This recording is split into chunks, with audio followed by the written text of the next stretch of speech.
Welcome into 5-Wide Fantasy. Today, keep, trade, or cut. I've got 10 players that are underperforming based on their expectations heading into this season. I'm going to let you know what you should do with them. Dove into the numbers here, into some of the reports from the teams, trying to get an idea of what we are going to expect for the rest of the season. Guys, these are 10 players. I have a bunch of guys for you at every single position, so we should cover a lot of the players you either drafted, or if you didn't draft some of these players, if I do think you should keep them, might be good guys to buy low on as well. Apologies, we didn't get a video out yesterday. It was Canadian Thanksgiving. Terrible holiday. Canada's Thanksgiving is nothing compared to an American Thanksgiving, which unfortunately didn't get our Mustad video out. We will have one next week, but I will have something on the YouTube Shorts channel to share with you guys. If you guys do enjoy today's video, if you are new, we'd really appreciate if you hit that like button. Let me know you enjoyed today's video. Hit that subscribe button if you want to get more content coming to you from us, our weekly running back and wide receiver start sits, all that good stuff. Let's get into these players. First up, a popular pick at the running back spot. I got a number of running backs here. Jahmyr Gibbs, Detroit Lions. He's the running back 33 in fantasy points per game right now. Obviously, when you look at where he was drafted in the preseason, not meeting expectations. So for me, Gibbs in your shallower leagues, 10-team leagues, he could be a drop because a lot of players, or a lot of you in 10-team leagues, won't be rostering unless you have very deep benches, backup running backs, handcuff running backs, and that's really all the value that Jahmyr Gibbs has right now in some of your deeper leagues, your 12-team, 14-team leagues. I'm going to go out there searching for anybody that still thinks there's any chance Jahmyr Gibbs could evolve into something that provides value or could produce in fantasy. But for Gibbs, he has just a 9.1% share of the inside the 5 carries for this team. Montgomery, he's turned 8 of those carries into 4 touchdowns. So Montgomery's been doing fantastic in the role he's received.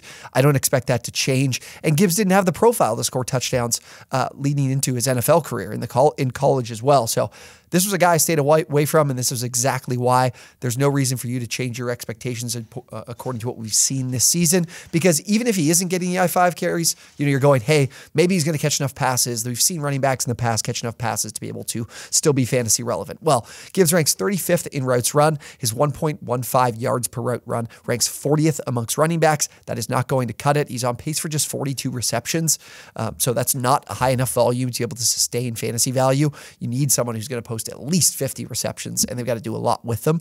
Lions also rank 17th in targets to running back, so it's not like this is a team that is targeting the position a bunch. Look, I don't know why the Lions drafted Jahmyr Gibbs. It's really not making a lot of sense. What you would be hoping for Gibbs in his current role is a Jerick McKinnon type of season from last year, but he's not even doing that. McKinnon posted 50-plus receptions. McKinnon had 8 red zone touchdowns. Jahmyr Gibbs hasn't even received a single red zone target this season. There is nothing to like about Jahmyr Gibbs. It is either cut or find a way to trade and get any sort of value you can of a player that might potentially be on the rise, because I don't see Gibbs rising unless an injury to David Montgomery happens, and we saw it happen, and we didn't even get what we might have expected. Next up is Miles Sanders. He's currently the running back 37 in fantasy points per game, another player that's sorely disappointed. And last week was outsnapped by Chuba Hubbard very narrowly, 34-33.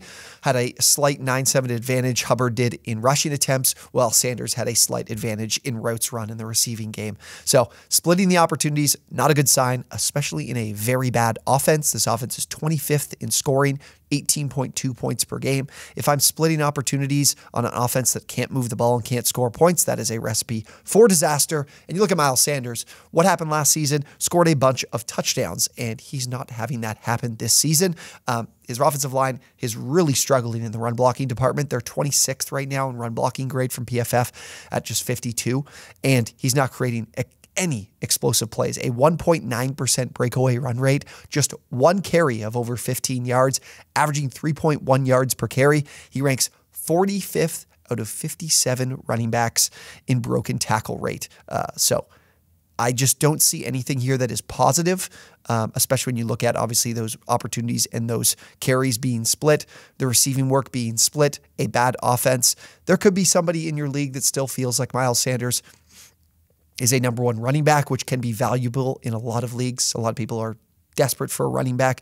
You can still flip Miles Sanders for something here, so he's definitely a player I'm trading away. Again, guys, I'm going to see this in the comments. It's going to annoy me. So if you're here just to troll me, I definitely would expect to see this type of comment. These are players that don't have a lot of value right now.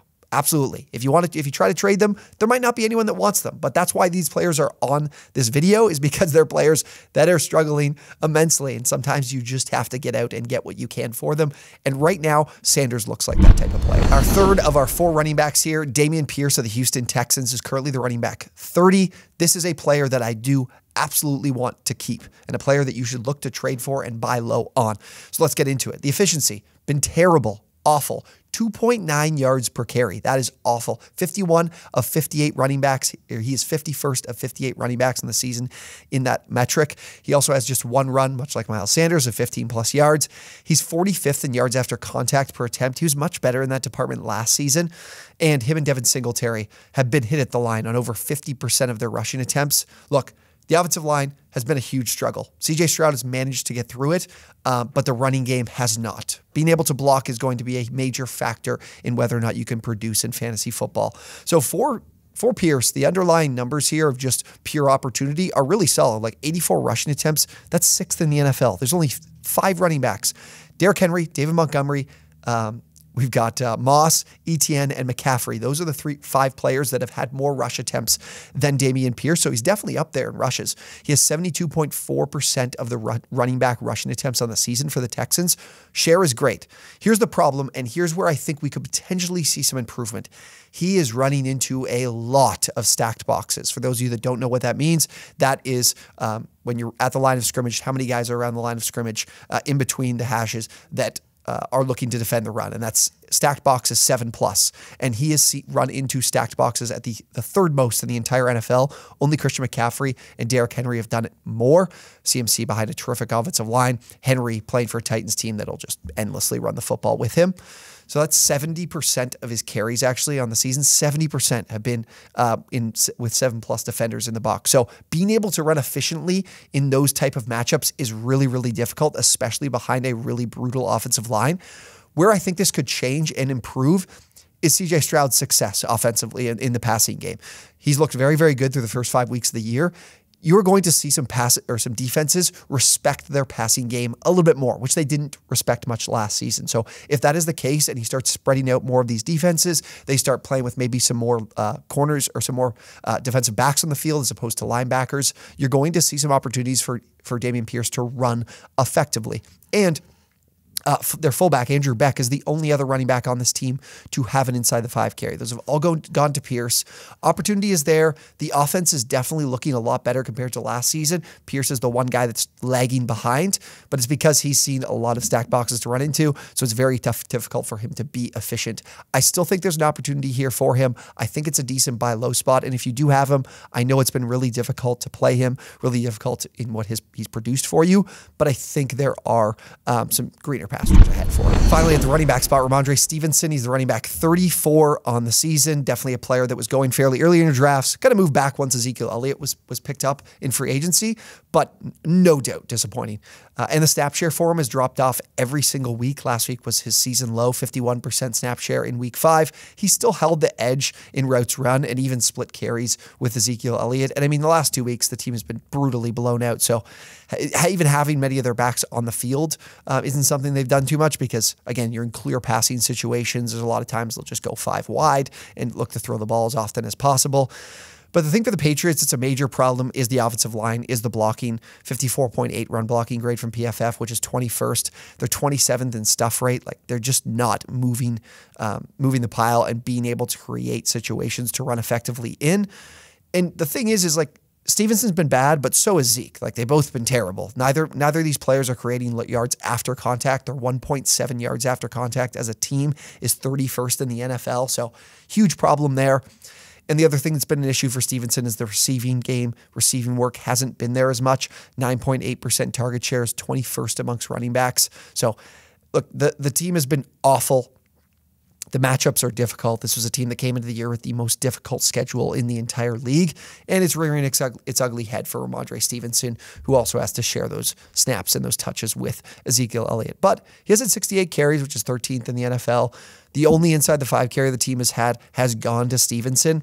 Look, I think his value right now is so low. Like, I think he's probably more valuable than a guy like Miles Sanders, but I do think that Rhamondre Stevenson has a better chance to increase his value and be a little bit better for you moving forward because, again, we're coming off 2 of the worst losses of Bill Belichick's career, and Mac Jones has been really bad. So this team might want to take care of the football a little bit more. Best way to do that, put the ball on the ground, check the ball down to your running backs, and don't make things too complicated for your quarterback. So right now, he's a player that I'm keeping and holding because, again, it's not like Ezekiel is outplaying Rhamondre Stevenson. That is not solely the reason for the decrease in snaps. I think Rhamondre has the better chance to be the better back, and if that materializes, there's still an opportunity for him here to be much more valuable than he is currently, so I'm going to hold for him with him right now. Okay, wide receivers. Here's a player that you're definitely not considering cutting from your team, but Chris Olave, he's the wide receiver 35 right now in fantasy football. It's not been... he's been a sit for me the last 2 weeks. Last week's kind of saved his fantasy output by scoring in that one as well. I think he had just 12 receiving yards. But there's a lot of good things here. He's a player I'm actively looking to trade for. 43 targets on the season is 9th. He's on pace to have 85 receptions, which would exceed his 72 from last season. So on pace to have a bit of a better year statistically. And what I really like, leads the NFL in deep targets. 15 deep targets on the season. He only has had 4 receptions on those deep targets and hasn't scored a touchdown on any of those deep targets. So what I really like when you look at this deal here with him leading in deep targets, you look at last season, and this is a player that is in a situation that a lot of receivers have found a ton of success in. So the players that were in the top 5 last season, Tyreek Hill, Devontae Adams, Stephon Diggs, A.J. Brown, and Mike Evans. All these guys posted 1,000+ yards receiving, and they all posted at least 6 touchdowns on the season. So if he continues to get this volume in this area of the field, he's going to eventually produce some explosive plays, some big games. And Derek Carr's banged up right now. An AC joint sprain that he's been playing through to his throwing shoulder, that is going to affect his ability to pass the ball deep down the field. I didn't quite look into the numbers actually from this past week, but I did look the week prior, and he was 0 for 5 on targets of 20+ air yards, whereas, this is somewhere for Derek Carr in his career that he's consistently gone to. We saw it with the Raiders. We've seen it for a number of years now that he's consistently been one of those guys that loves to push the deep part of the field. So as he gets healthier, he'll be more effective doing so, and Olave will be the direct beneficiary. And for me, Olave, the concern was for me was maybe the volume wouldn't be too high in the receiving game, and instead he'd have to benefit from making those explosive plays. His volume is fine. He just needs to hit some more explosive plays, which I'm absolutely positive he'll be able to do more moving forward. So definitely a player I'm not looking to trade away. I'm not too worried about moving forward, and I would look to buy low on too. All right, getting to a player we're going to be cutting, and that is Jahan Dotson. He's the wide receiver 70 on the season. Hand up. I told you to draft him. He fucking stinks. I don't think his talent stinks, but production-wise, he's been awful. He's been unplayable. There is no scenario where he has returned you fantasy value, even though there have been some games last week, the Bills week, where the passing game script is there for him to produce. Now, I think I can easily explain why this is happening and why he should probably be a drop for you. So he's on the field a ton. Shockingly, 6th in routes run on the season. He is just always on the field. Like Terry McLaurin will leave the field. Curtis Samuel will leave the field. And Jahan Dotson will stay out there all the damn time. But when you stay out there all the time and you're not getting the football, your target share is going to look terrible. And it's 16.8% for Dotson on the season. That's not going to cut it. That's not going to be fantasy relevant for me. The usage and the way that they were moving him around the field indicated to me that they really liked him and they wanted to utilize him as their number 1 guy in this Bieniemy offense, but that's not materializing. The reason I say that is because he went from running 74% of his routes out wide to 55% of his routes out wide and getting more work in the slot. And that's proven to be the more valuable area of the field under Eric Bieniemy's offense with his time with the Chiefs and now with the Commanders. I know, yes, he wasn't calling plays in Kansas City, but he's bringing that scheme to Washington. The proof is in the pudding with the way this team has looked so far this year.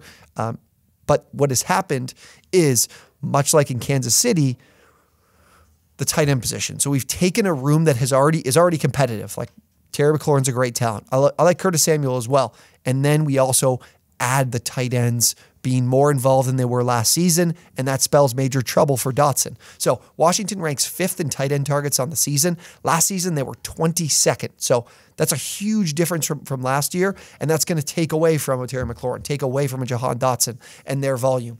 And not to mention, where Dotson really crushed it last season was in the red zone. And this year so far, tight ends have a 40% target share on red zone targets. So he's not getting the ball enough in those important areas of the field, and that's going to be a problem for him. And I don't see any of this really changing. The only really thing that's going to help Dotson is if somebody gets hurt, it looks like. And again, he just, from watching the game too, especially last week, just not a first read type of player for Sam Howell in this offense. Like he'll be running his routes on a complete opposite side of the field of where Howell's initial read is and second read is. He's just not the guy I thought he was going to be in terms of his involvement in the offense. A major miss for me this season, and I'm ready to cut ties. Next up is Jerry Jeudy of the Denver Broncos. Right now he's the wide receiver 55 in fantasy points per game. And the underlying numbers aren't too bad. 14.1 yards is his average depth of target, which is top 20 at the position. So opportunity to potentially create some more explosive plays. The offense as well, throwing the ball quite a bit. They're sixth in pass rate right now, 62.7%. Obviously a team that's been trailing a ton, so they've got to go to the pass quite a bit when they are. And then they're scoring way more points than they were last year, 24.2 points per game, which is 10th in the NFL. So if you're scoring, you're throwing the ball a bunch, you'd expect your receivers to be able to benefit from that. But the problem is for Jeudy is he hasn't been the direct beneficiary. Is 68 receptions on or he's on pace for 68 receptions on the season, which would tie his mark from last year. And he's also yet to record an end zone target. Courtland Sutton has been dominating that area of the field for them. And even like they've been getting to guys like Brandon Johnson. I think even Marvin Mims has more end zone targets than Jerry Jeudy does. And then there's this discussion of a potential trade. Carolina wants a wide receiver 1. Maybe they acquire Jerry Jeudy. That probably doesn't benefit Jerry Jeudy going to Carolina when it comes to his fantasy value. So he's a player that, maybe there's still some people out there because he's only played a few games so far this year coming off the injury that would expect to see more from him. I could justify him being a keep. I'm not like crazy worried expecting, I think a lot of people had really, really high expectations for Jeudy this year. I wasn't one that did. I liked Sutton a little bit more. So I think he's still going to be, I think he could be a pretty decent wide receiver 3 for you. And if you have those expectations for him and you can live with him being that type of player, he's a keep for me. But if you have higher expectations, he's definitely someone to shop around. And maybe someone thinks that a potential trade could benefit him in fantasy when I definitely don't think it would. Our final wide receiver here, Jaylen Waddle of the Miami Dolphins, surprisingly the wide receiver 39 on the season. Few things to get into. Losing Devin Deshaun for the next few weeks could definitely benefit him. Seeing the Dolphins maybe getting him the ball a little bit more and running the ball a little bit less. And then just obviously Achon's been so explosive that Waddle could be someone they look to make up for that loss there. But what I've seen so far from Waddle is still some good things. Leads the team in end zone targets with 4. He has only scored 1 touchdown off of them, but that's nothing to be too worried about. And that actually ranks 16th in all of the NFL. So good to see the end zone targets because, again, this is a Dolphins team that kind of lacks a true end zone option. And if Waddle's that guy, that's definitely going to be beneficial. And he's still what he's been the last couple of years, which is a yards after the catch monster, 7.8 yards after the catch on average. That's third in the entire league, and which is actually more per reception than it was for him last season. So that's very good. But he's going to continue to be a guy, and it's decreased even further. An average depth of target is really low. It went from 12.7 yards last year to 9 this year. So he's someone that they get the ball to in shorter areas of the field, and he has to produce after the catch to be able to obviously give you fantasy value, which he continues to do, like I mentioned, third at the position, but he's not getting a good target share. 19.7% target share is 43rd amongst wide receivers, just 4.3 receptions per game. Look, last year we managed to have Tyreek Hill and Jaylen Waddle both have insane years. Tougher part is for me is if this team has this commitment to running the football so much that they're also Tyreek Hill's having an insane year as that downfield option that Tua is constantly getting the ball to and creating explosive plays. Then they want to run the football and have been running it super effectively. That Waddle's kind of that guy that they can go to in those important third down situations. Definitely reliable, but the volume hasn't quite been there. So I'm a little bit concerned. I definitely think he's someone you could potentially shop around and see where people kind of view his value at. If you can get someone like a Devontae Smith would be someone who's down right now, who I think is definitely due to be back up. He's someone that I would look to potentially target with Waddle. I'm not super worried about Waddle in terms of, being, so I think he'll easily be a top 20 wide receiver this year, but can he be on that precipice of the top 12 elite guys that he was last season? The improvement of their running game is what has me a little bit concerned here. All right, one tight end here. Shocking. We're going to be talking about this guy, Kyle Pitts. Right now, the tight end, 18 in fantasy points per game. So for Pitts, 30 targets on the year, which is definitely not bad for amongst tight ends. 7th, 18 receptions with his which is 12th. His opportunities are coming downfield. His average depth of target is over 12 yards, which is first amongst tight ends by a pretty significant margin.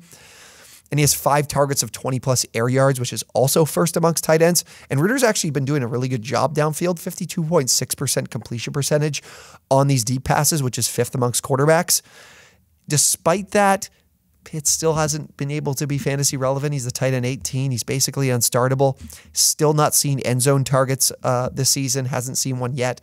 And we've got an offense that's obviously run first, one of the highest volume rushing offenses in the NFL. I think he's a safe cut. Like a guy like Logan Thomas, who you can find off the wire, is going to be more reliable for you. I trust Hunter Henry more, who I know gave us a zero goose egg last week. But there are plenty more guys that are just a little bit more reliable. And for Pitts, look, the tight end position is something you can justify. Hey, I'll play this guy who could give me a 0, but because he's getting downfield targets, he could also give me, a couple catches and 60 yards. But like in your half PPR league is the potential of a, 3 receptions, 60-yard game. Sure, it could be good enough, 7.5 points. But like he's not an end zone target. He's not scoring touchdowns. And I can find plenty of tight ends who are better red zone targets than Kyle Pitts is. Look, if he is on your wire, don't bother picking him up. If you still have him, safe to drop. And our last one here, speaking of players that are safe to drop, Dak Prescott, QB 24 on the season. Nothing good here. With Mike McCarthy stepping in, there was the potential. Dak was not somebody I have on any of my teams, but there was a potential of throwing the ball even more. McCarthy did that in his last couple seasons, calling plays in Green Bay. That has not materialized. And on top of that, Dak is not running the football pretty much at all. His 45 rushing yards in the season ranks 22nd amongst quarterbacks. He's not pushing the ball downfield. Not shockingly, they want to take care of the football more. He has just 15 attempts of 20-plus air yards, which is 19th amongst quarterbacks. And Dallas, not throwing the ball much. Again, this is to protect the football. With a defense as good as this one is, they want to protect the ball, trust their defense, and win football games. Defensively, Dallas is 27th in pass rate right now. And again, more keen into Prescott and their lack of trust in him. 7.1 average depth of target. That is 30th in the NFL. There's just no ability to create big plays. It's a team that wants to run the football, a team that's really struggling in the red zone, and Dak is a huge part of that. So the touchdowns are not there either, and his 6.6 yards per attempt, 24th the position. They're just not allowing him to create and push for explosive plays. Can't believe him. We saw his performance on Sunday night. He's not a quarterback that can be trusted in actual gameplay, so don't trust him on your fantasy team. A very safe drop to me. There's plenty of other options out there, like a Matthew Stafford, that I would rather have and start weekly than a player like Dak Prescott. All right, those are 10 players. Keep, trade, or cut. If you guys have any other players you want me to talk about or you want to hear my opinion on, feel free to drop those in the comments. I'll definitely answer as many as I can. Thank you guys so much for watching, and we will see you on the next one.